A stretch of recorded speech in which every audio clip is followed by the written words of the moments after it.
চ্যানেলে সবাইকে স্বাগত। সবাই কেমন আছেন? আশা করছি ভালো আছেন, আমিও ভালো আছি। তো আজকে মেয়েরা বলছে মা একটু শুটকি ভর্তা করো। আপনাদের দাদা নাই, আপনাদের দাদা নোয়াখালী গিয়েছে। তো উনি থাকলে আবার ওগুলো শুটকি টুকটি একটু পছন্দ করে না। আমরা তো ভর্তা টর্তা তেমন খেতে পারি না। তো বলছি আজকে একটু শুটকি ভর্তা করি, আমরা মামি খাবো। ডাল করেছি, শুটকি ভর্তা করেছি আর মাছ করেছি। আমি শুটকি ভর্তাটা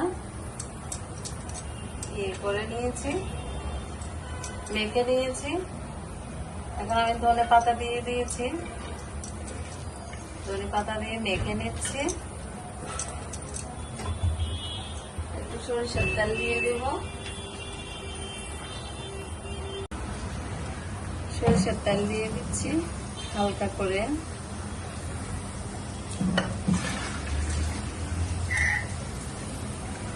আপনারা এভাবে করে খাবেন, বাসায় ভালো লাগবে। মাঝে মাঝে কে কে এভাবে শুটকি ভর্তা করে ভাত পছন্দ করেন কমেন্ট করে জানাবেন।